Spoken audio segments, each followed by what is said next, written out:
Jaalatamtoota daawwattoota TV ARARA goleewwan addunyaa maraanuu daawwataa jirtan hundumaaf baga gammaddan.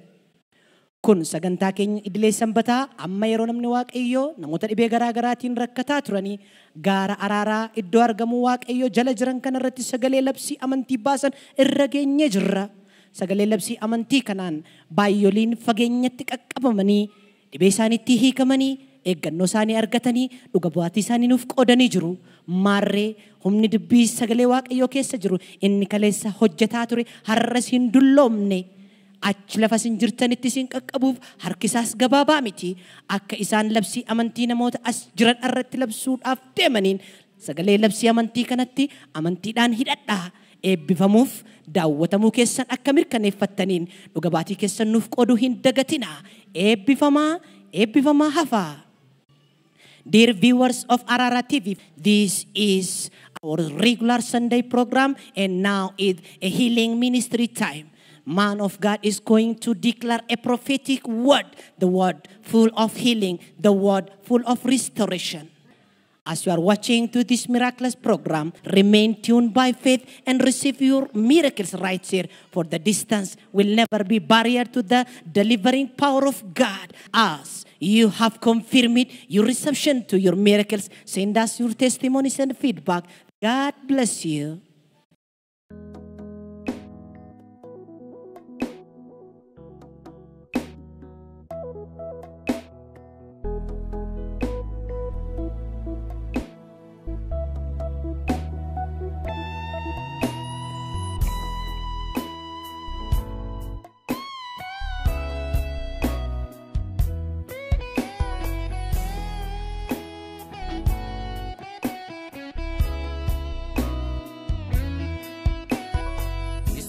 Birantartu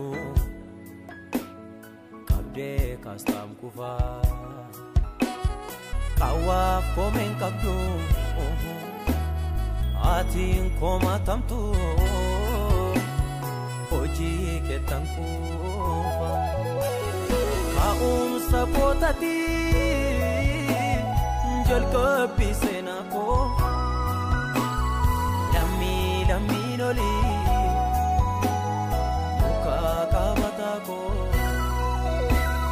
Kesa koti kapja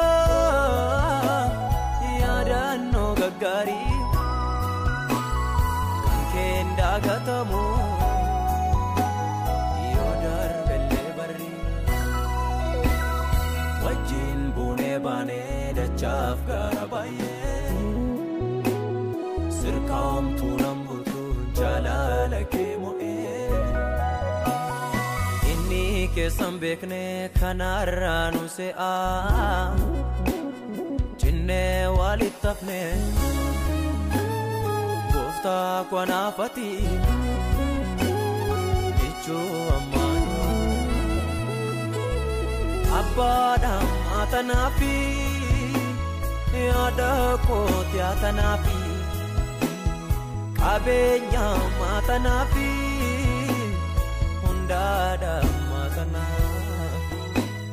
Abada matanafi, ada kota tanafi, kabenya matanafi, undada matanafi.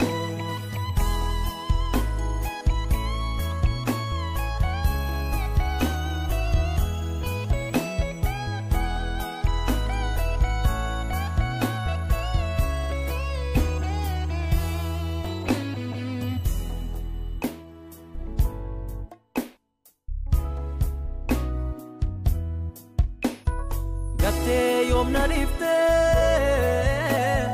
jalante akanama uda komuliste imbektu gonkuma aka chubamati yanaf chinkarfamte akan sindaganne nati chapamte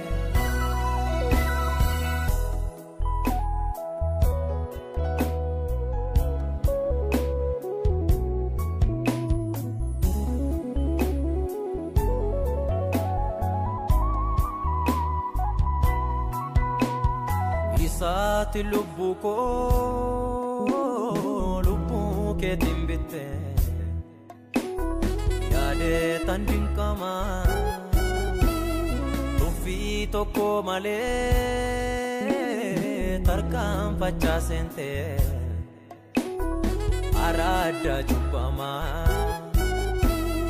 kana fautu yaadu buse baserreku kalbin ko fagata nagalata nagalata nagalata nagalata nagalata nagalata nagalata para karan injirre karabasta warra abdi dabali abdi lata yosi wa manizino wa ta Jesus nagalata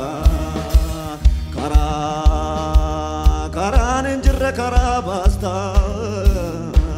warra abdi dabali abdi lata yosi wa manizino wa ta Jesus nagalata nagalata nagalata nagalata nagalata nagalata naga Tina gudan jattu hundumati fabba namadan filtu hundumati fabba Tina gudan jattu hundumati fabba gurra chadin jattu hundumati fabba hundumati fabba hundumasi kaba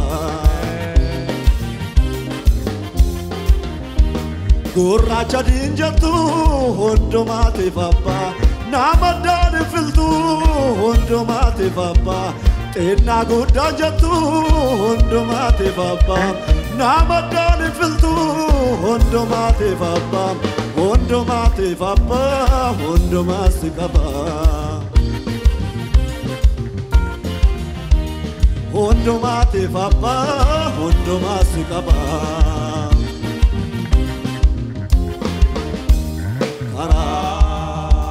karan injirre karabasta warra abdi dabani abdi lata yosi wa manizino wa ta Jesus nagalata karan injirre karabasta warra abdi dabani abdi lata yosi wa manizino wa ta Jesus nagalata nagalata nagala naga naga nagalata nagalata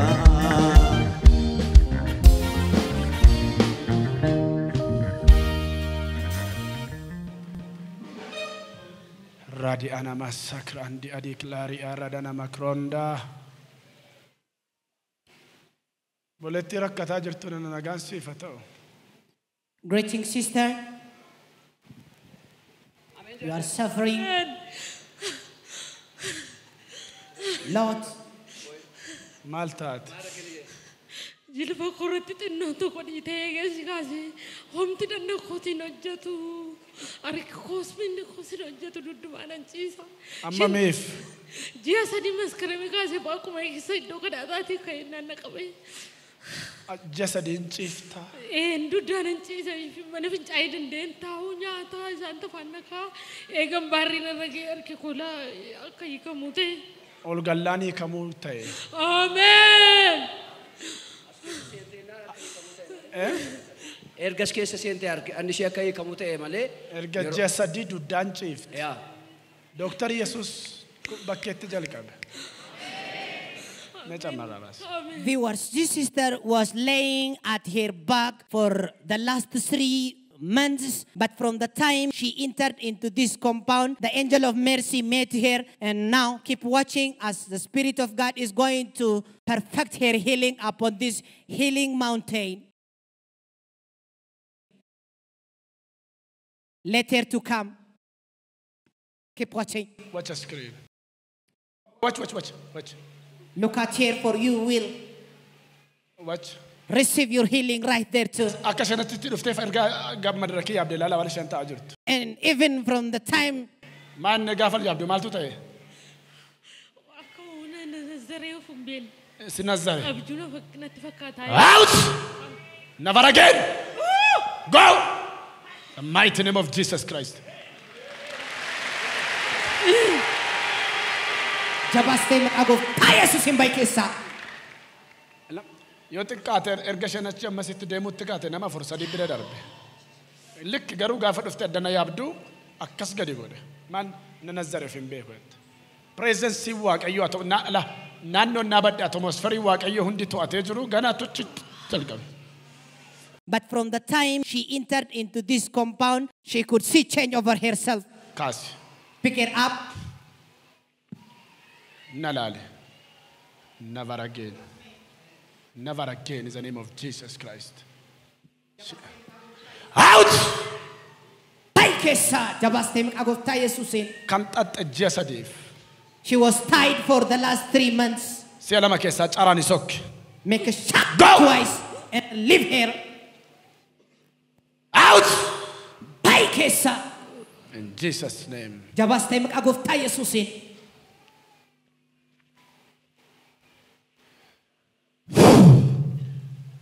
Keep watching. She was already tied it.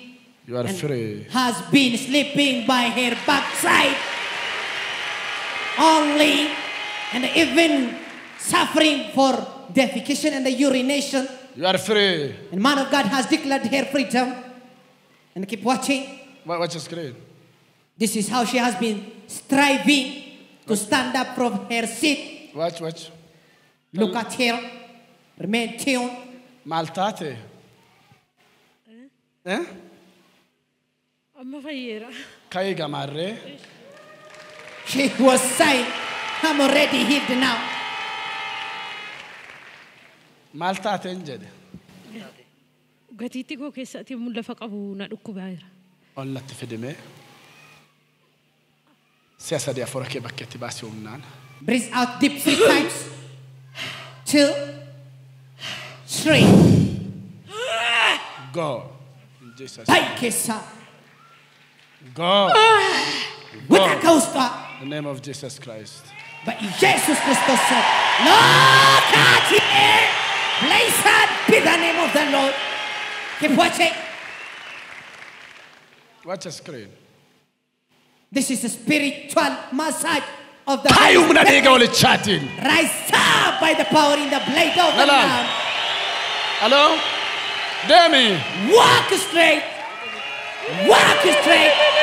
Unbelievable. To him, peace and praise again. To him be the honor from every porter to water. Now she's confessing. I'm suffering now.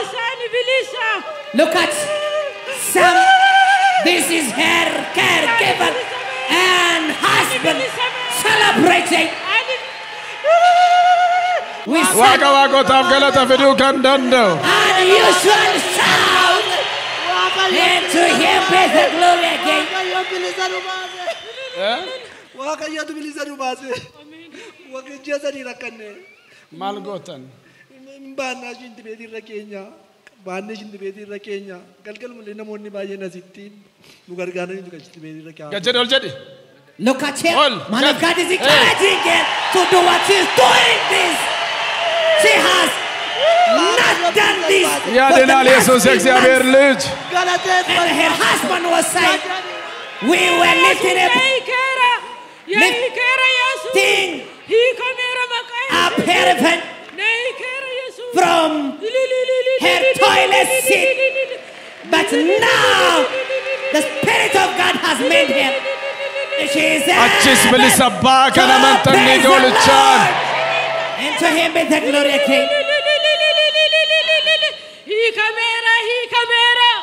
Hiikamuu dhala namaatti kan gammaddan ammallee iyyaa foorichaa gooftaaf I galata said, jaba. calling you to join her and celebrate, running here and there on this altar, making a shout of joy. Thank you, Noorata. You may be seated, congregation. Malkeeda. Muchakeeda. Malte. Rasa sadde. Rasa sadde. Essa sadde. Un masakera. Morma. Arkini ko malte. Isuma bishahe. Keessa jira. Okay. Yoom dhaye rasaasi. Gaafa 23. Ji'a lammaffaa.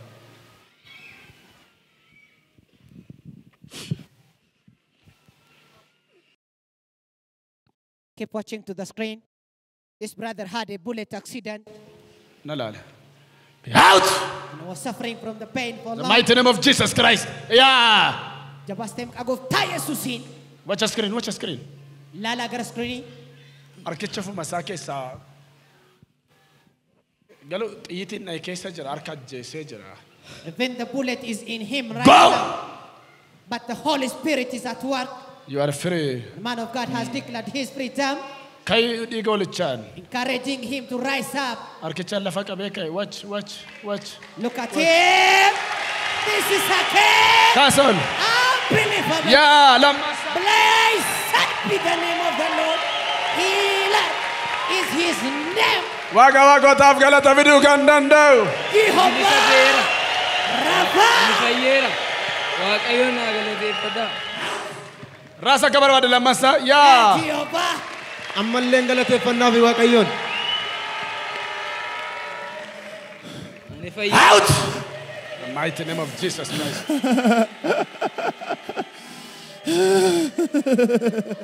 Ikamu ilma namaatti kan gammadu.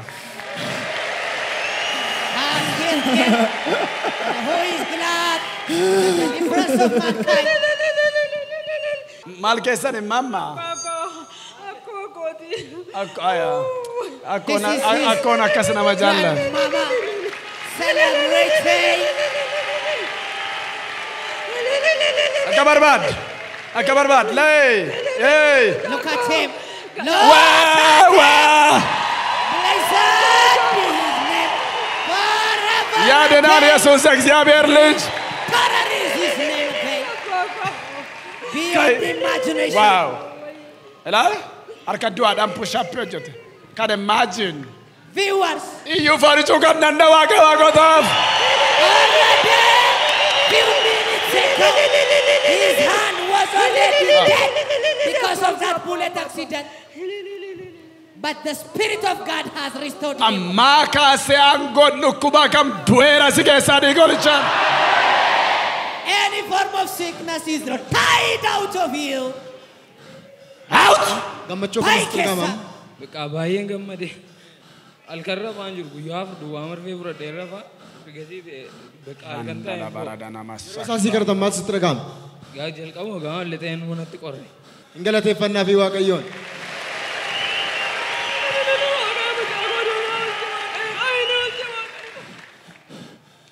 Go. Watching the screen again. Maal taate namicho? Jaborii kuftee. Ergasii hospitaala reefiraadha dhaqeennaanii dudda kee keessattuu miidhameera addanatti hin dandeenyu jedhanii isaa booddee miilli kun na laashee dandeen deemuu shinxibeetii hamma ji'a borii kaasee harka namaatiin nan taa'ee ka'a malee danda'ee ofiin taa'een ka'u. Maa irraa kuftee? Lafumattan kufe qeematti tuman deemu.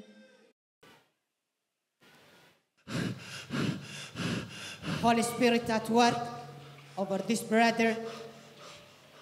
Keep watching at him and receive your miracle right there today. Go. Okay. Again, this brother was fallen a month ago and had an issue over his backbone as it was medically confirmed.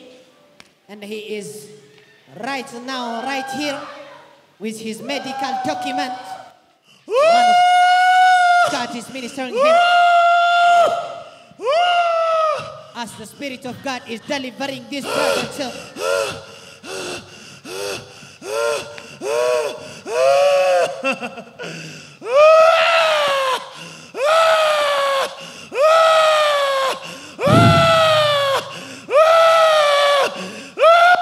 Out!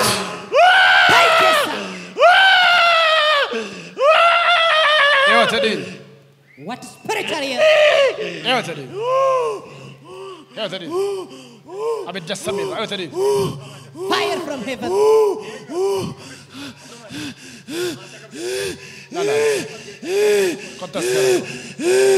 Back on the floor. Elephant. Lafatti gad dabalame.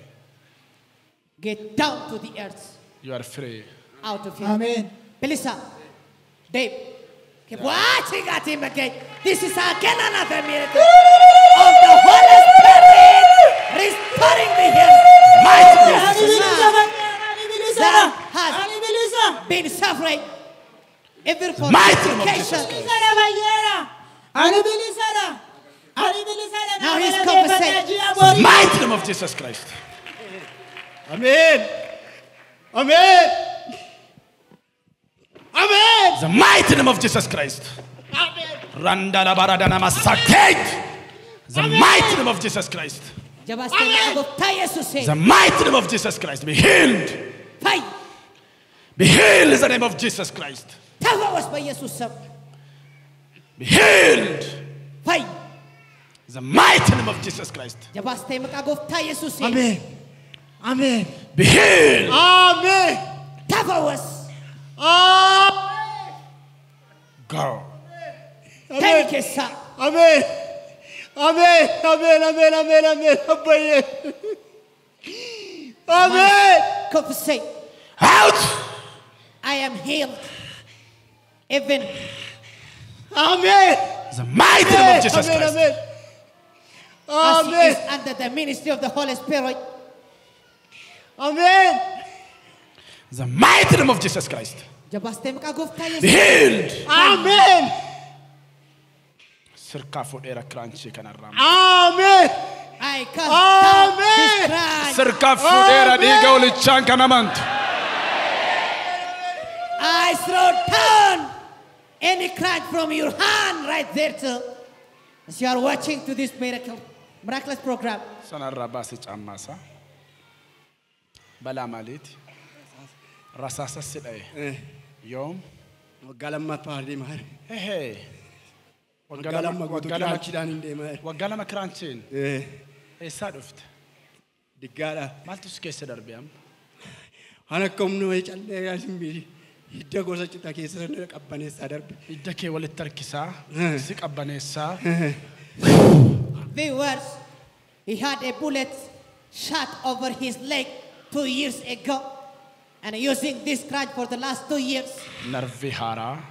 Receive a new nerve system. Lafee haaraa. New bone. Humna dhiiga olicha. By the power in the blood of the Lamb. Amen. You are free. Amen. You are free. Amen. Bilisa bateta. Kas. Walk, you are free. Jim, Bilisa bateta. Look at him.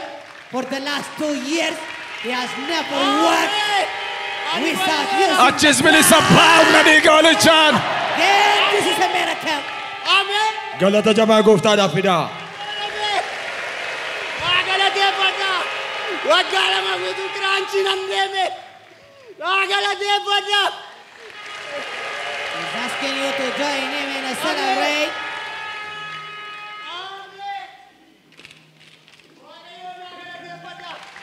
Look at him. He is able to walk without using the crutch. And this is a miracle for him. Amen. Amen. Amen. Amen. Look at him. Amen, He's amen. unable to believe to the miracle he had. Gooftaadhaaf galata dabalaa ililleedhaan.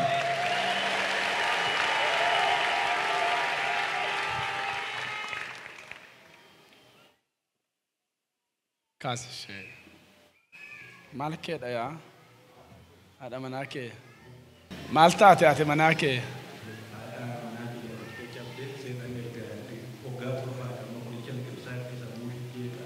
Maal ishee cabee?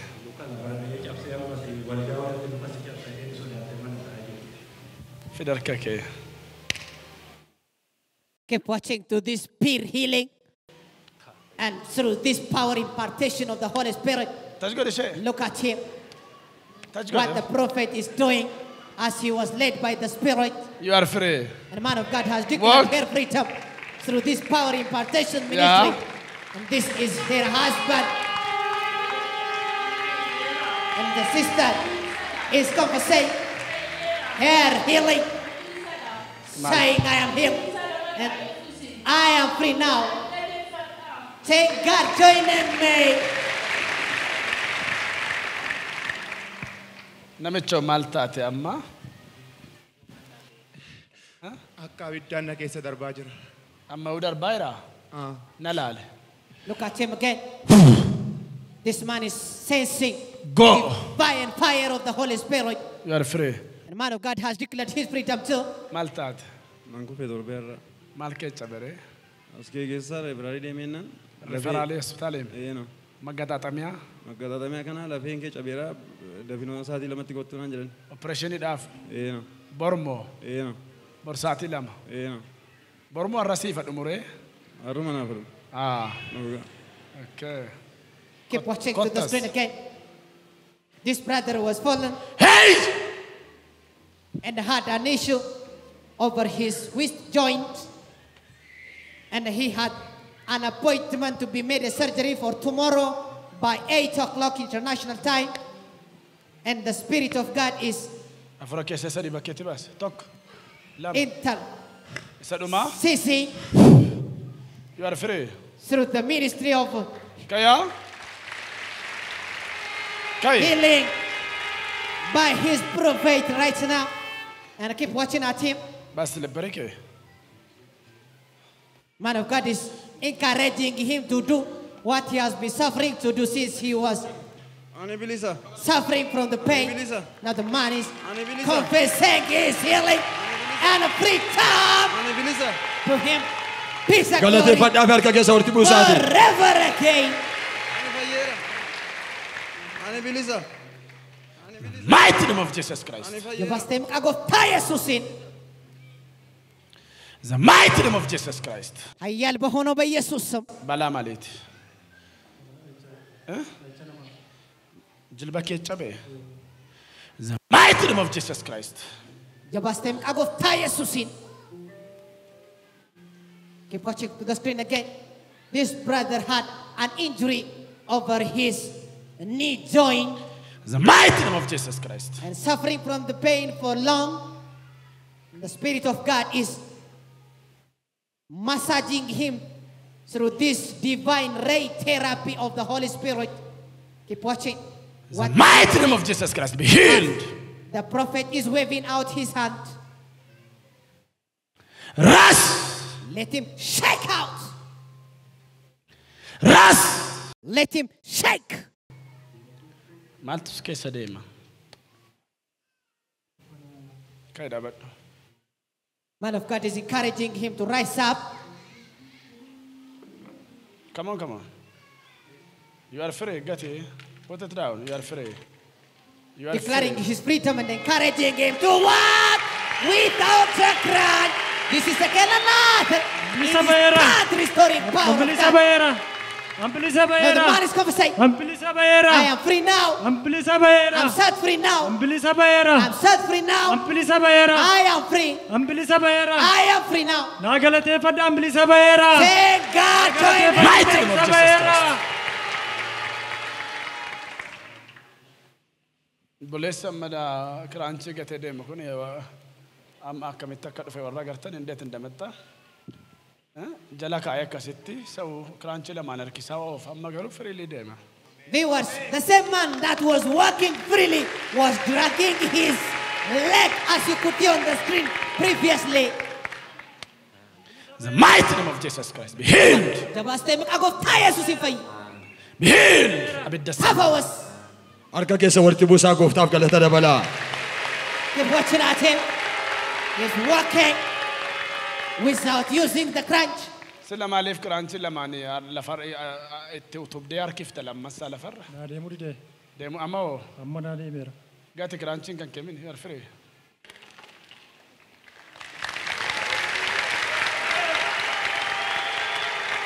Mighty name of Jesus Christ. Be healed in the name of Jesus Christ. Be healed.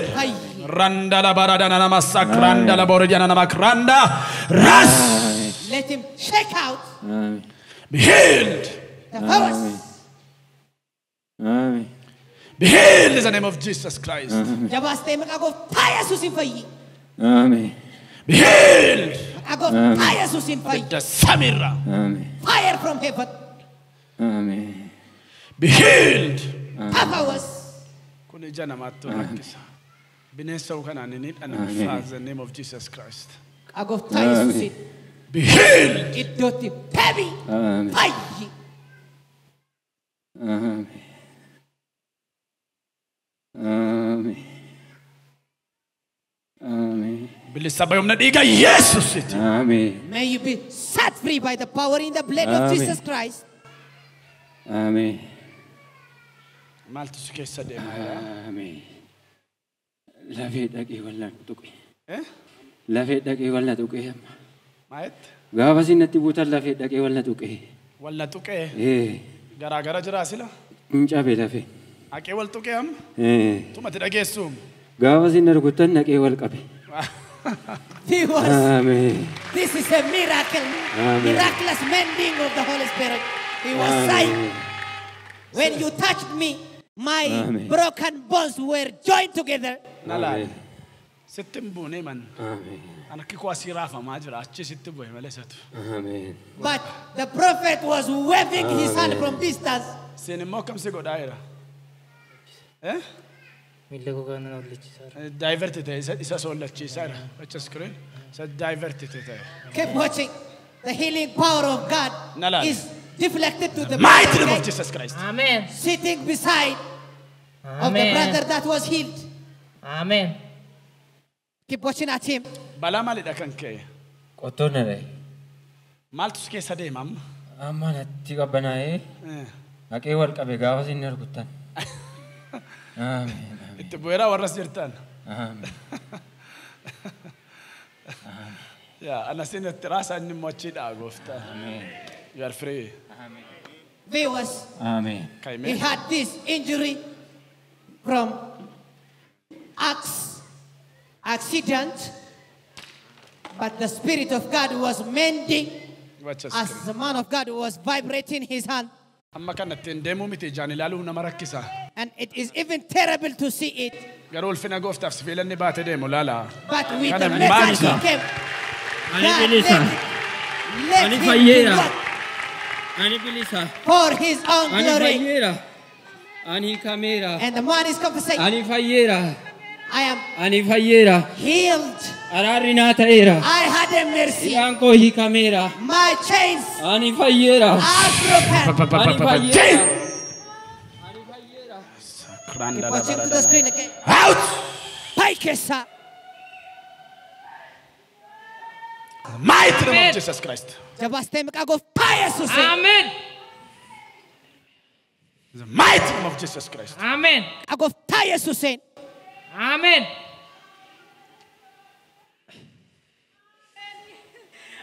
Amen.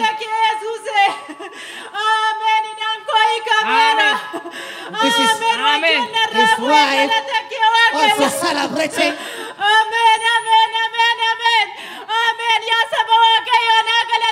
Calling you to join her and celebrate.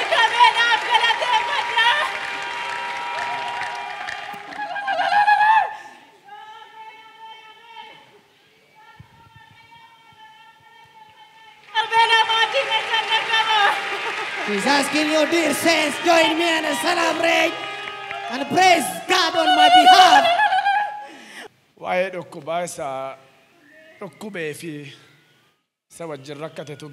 Only he that suffered of the pain knows the pain of the pain. Because the fool may not understand the pain of hunger unless he suffered hunger. Sidi baay'ee baatta ragaa baay'ee baatta maalidha kun? Rifeeti kan Addis Ababaatti. Rifeeri Addis Ababaa. Buqqee jilbi kee? Buqqee dhadha kana buqqee achi ol dhufe. Keessa ol dhufe. Raajiin kee kunoodha. Yeah. Keep watching to the screen again. The X-ray document of the brother that has been receiving the healing power of the Holy Spirit. Keep watching. Maaltu keessa deemaa ture amma? Mana kana qabeen waan nama diilalleessu. Diilalleessu. Diilalleessa. Sinsi diilalleessa namoonni bulluqaa'eera. And he was feeling unusual cold despite this warm Harka galappee kirra kaa'e. condition. Waan na fayyifteef si haa galatu. Waan na fayyifteef si haa galatu. Ani mucaa keetii. Ani mucaa keetii. Waan na eegteef. Waan na eegteef. Si haa galatu. Si haa galatu. He was saying, thank you for you have healed me. Afura keessaa sadii humnaan bakkeetti baasi. Breathe out deep 3 times. 1, 2, Saduma. and for the last. Out! Hai kesa. You are free. Bilisa, Kai. rise up. Keep watching at him. We're about to go to testify what is going on right now through the ministry of the Holy Spirit by His prophet. To Him be the glory again. Gooftaadhaaf galata dabalaa. Harka keessa walitti buusaa. Look at him, how he's celebrating. Confessing. He is free now. I'm set free now. Thank God on my behalf. Maal taatan imam? Ana hidda harka koo kana wal qabsiisutu walirraa kaatee naan jedhe hakiimiin. Maal sinte arkichi? Arkichi na dhukkubnaanuma mana yaalaa deeme gaafan deemu waan ulfaataa kaaste baay'ee barreessuunis akkas nama godha jedhe iddoo sadiin deemee sadaffaa irratti akka korra marfee riferaalii naqamtee deemeera. Achitti hidhanii kana? Lakki kunoo laandimaarkiitti naa hidhani. Laandimaark hospitaal. Hospitaalitti. Amma danaatti waan tokko bitaa. Mighty name of Jesus Christ. Keep watching to the screen again. Amen. To the sister that is Yesuus abbaa koo. meeting the healing power of God. Siasa dia afura keessan bakkeetti baasa. The man of God is encouraging her to breathe deep 3 times. You are free. And declared her freedom. She was here from the landmark hospital with her document and making a shout of joy now.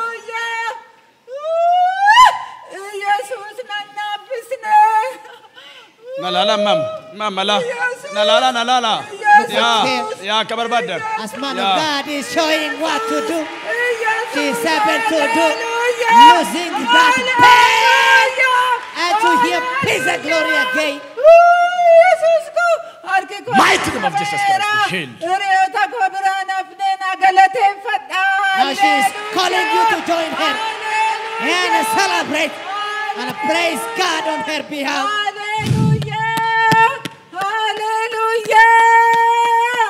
To Him be the glory again. You are free. Bilisa batetta. Maltate diskida.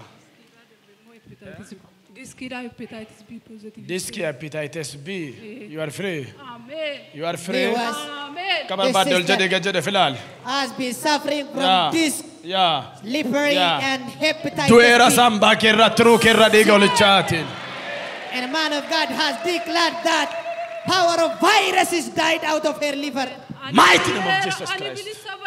And she's confessing her freedom, Gooftaa galateeffadhaa fi harka keessa walitti buusaati. making a shout of joy. Bala malit. Rasas. Rasasa. Isa dufte. Adam ganda Ebba. Keep watching to the screen again. To a brother that was seriously wounded with a bullet accident. The mighty name of Jesus Christ be healed. Jabaste makagof Taayyee susin fayyi. For a case as a dium number keti bas. Breathe out deep powerfully 3 times. Umnan double. Saduma. What era lafe kabi. I mend out these broken bones. Be healed. Tafawas. Yero lafe bolesa kana hot aforre kolkolun. When the Holy Spirit will mend the broken bone of this brother, Kan namni si beeku fin ben sana hot era diga walichate. I mend either visible or invisible of your broken situation. Be healed. Fayyi. You are free. Bilisa. You are free. Bilisa baatetta. Maaltu si keessa deemaa jira? Ameen. Annani keessa deema. Eh? Natti qabbanaa keessa. Qabbanaa'e. Viewers.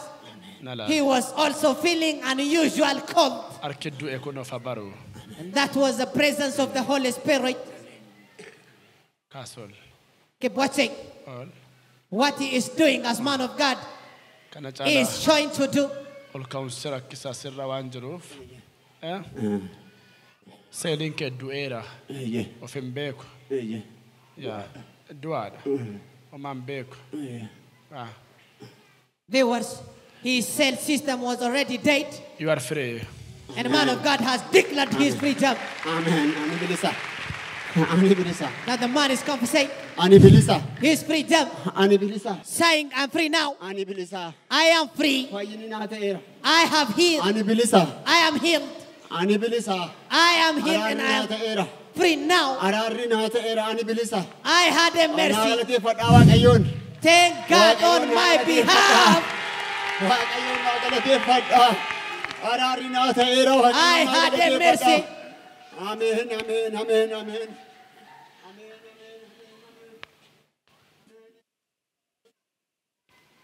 Keep watching to the screen again. The mighty name of Jesus Christ be healed. This young baby was broken off his hand. Kaasol. And the Spirit of God is mending him. Ikamere. And the baby is about to confess his freedom. Ikamera. Now he's confessing, I am healed. Thank God joining me too.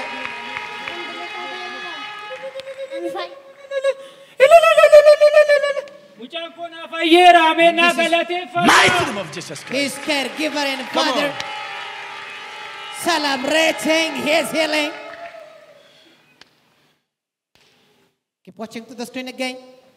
The Holy Spirit is at work yet, and you can be tuned to the program by faith and receive miracles right there too.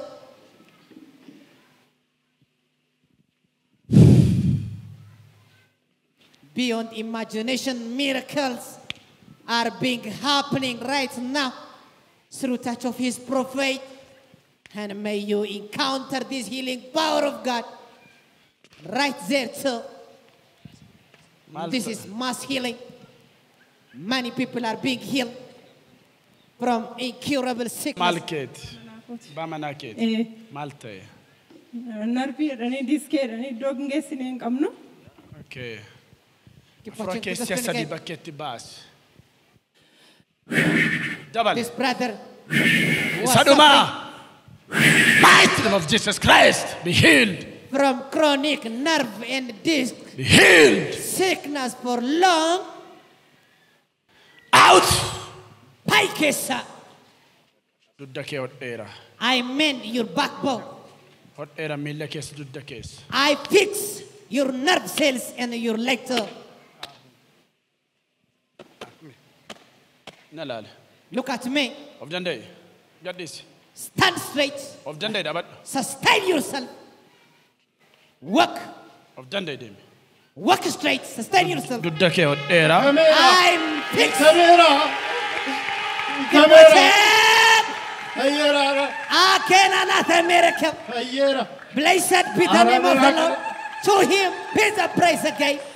And this is his word calling you to join her and celebrate.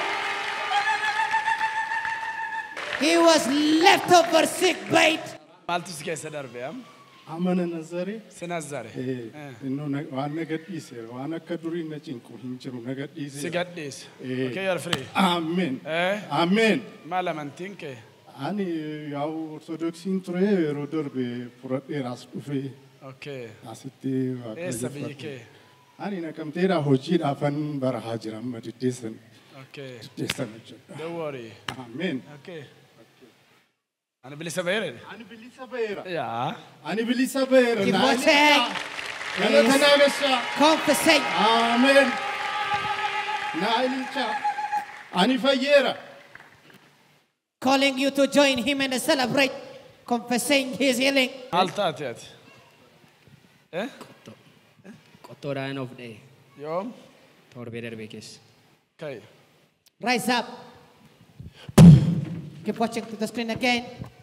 This brother had an accident over his leg. Be healed. And the man of God is ministering him now. Fight. Hello?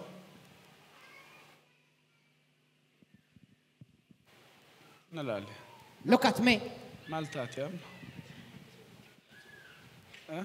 Keep watching. He is again out of his consciousness. Yeah, okay, you are free. Under the ministry of the Holy Spirit. This is again a divine radiation therapy of the Holy Spirit. Now the man is Got. Nalali. Look at me. The mighty name of Jesus Christ. Hey! Let him stand. Rebi milisha lafatti. Rebi lafatti. Rebi njede. Igolocha. Rebi. Katari dem. Let him trample. Machain. Yeah. Walk straight. Ani bilisa bayira. Ani bilisa. Yeah. Nagalate fatta ani bilisa. What? Yes, again another. Sagale guddaa naan ulfina gargar hin jenne gooftaan dabala. Power of God. To him be the glory. Dabala gooftaaf galata dhiyeessa. Look at him. Beyond imagination. Undeniable facts and the truth. To him be the glory again.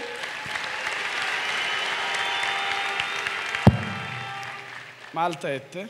Eda saati kudha lamatti mataa koon dhukkuba jedheema mataa isaa baachuu dadhabee indeema mataa koon na hirkisaa jedha amma yeroo sin addanaa namicha miilli isaa shiboolitti jiruuf kadhatanii deemaa ma dhufee addana yeroo ga'u atuma ambukkee dhaabbadhu narkaa lafa dha'ee anaan illee na. Keep watching to the screen again. Chalaan irraa furri budaa. Lama Man of God sadi. is rebelling. The spirit of evil eye. Iyyi baayikiyaa yoo tadin. Cry out of him. Keep watching. This is again his Keessaa chalaan isee lama dee daf. caregiver. Out. In Jesus' Bye, name. Kesa. Suck. Furri budaa. You are free. You spirit of evil eye.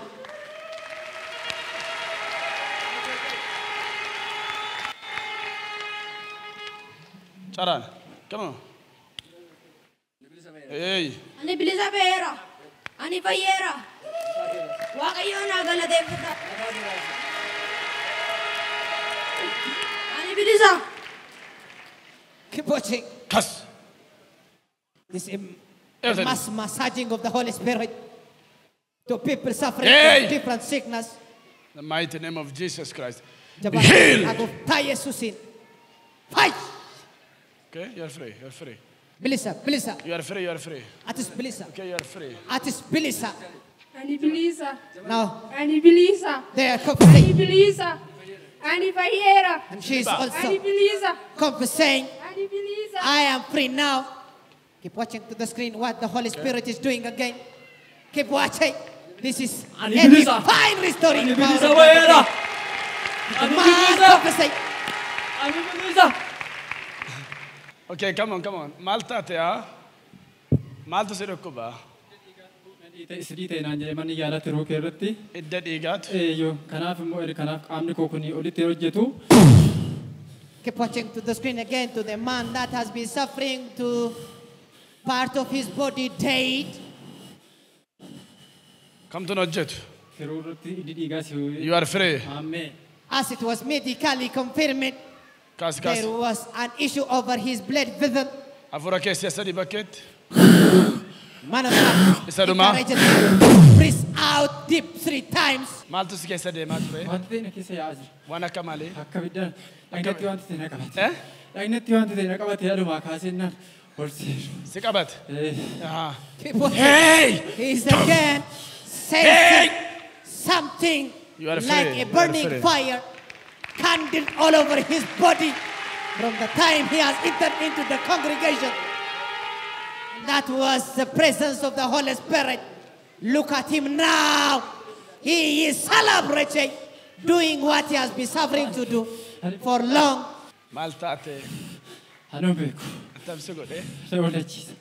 Na walachiisa. Si gubee? Waan akka malee? Bidda. Machoofte? Machoofte? Okay, you are free. Keep watching. He's again under the ministry of the Holy Spirit. Mine. Oh my God. Maal dha kun? Kufanii mootorarraa kufanii mootoraan deemaranii booddee miilli mirgaa kuni keessaa bahe.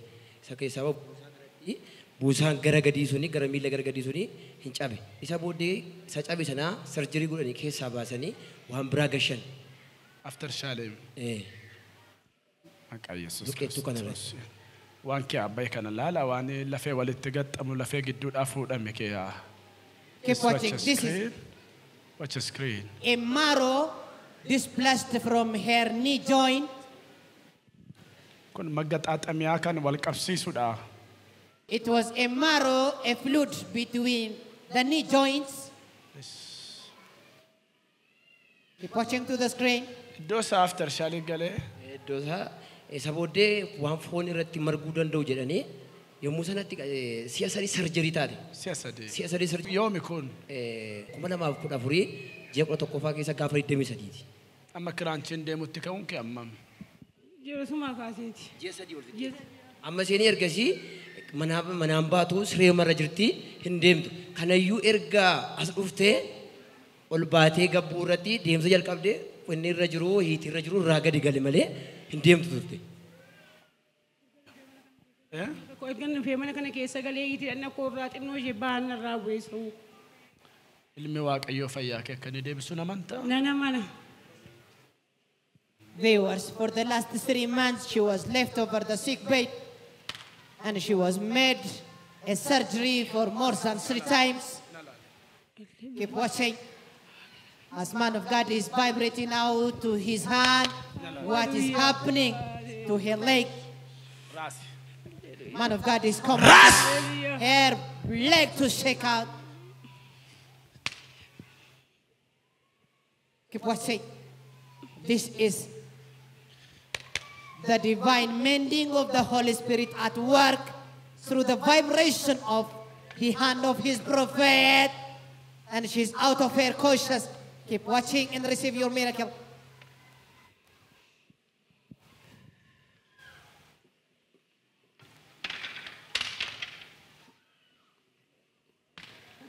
Viewers, as her caregiver was witnessing, even